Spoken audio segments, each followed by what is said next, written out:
Gérer ses tâches, rendez-vous et email, c'est devenu banal de nos jours avec un smartphone. Mais début 2000, ce n'était pas si évident.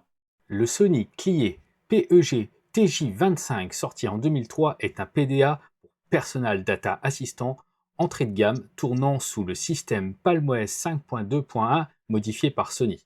Il est cadencé par un processeur ARM de 200 MHz et possède 16 mégaoctets de RAM pour le stockage, partiellement utilisé par le système, et 16 mégaoctets de ROM contenant PalmOS.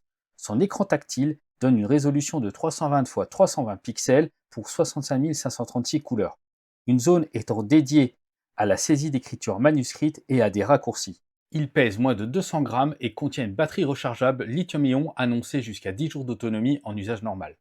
Il est équipé d'applications bureautiques comme un agenda, gestionnaire de contacts, gestionnaire de tâches, prise de notes, client de messagerie léger, horloge, calculatrice et une visionneuse de documents ou d'images. Il est aussi possible d'installer des applications légères compatibles PalmOS comme des petits jeux par exemple. Ne possédant pas de sortie audio, il n'est pas possible de l'utiliser en lecteur de musique et encore moins en lecteur vidéo au vu de sa faible puissance.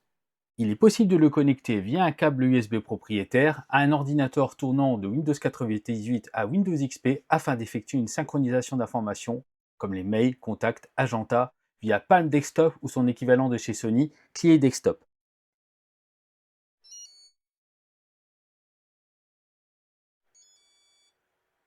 Il est aussi possible de le synchroniser via son port infrarouge qui simule une liaison faible vitesse ou de transférer des informations d'un appareil compatible à un autre, le tout en sans fil.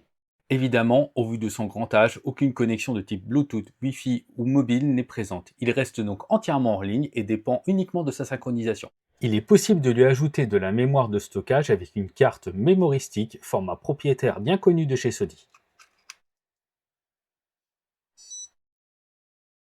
En bref, une solution abordable pour gérer son quotidien à l'époque où les téléphones portables ressemblaient plus à des calculatrices qu'à des ordinateurs. Si vous aimez ce genre d'appareil et les technologies vintage, rejoignez-moi à l'atelier Analogue et Digital et n'hésitez pas à vous abonner.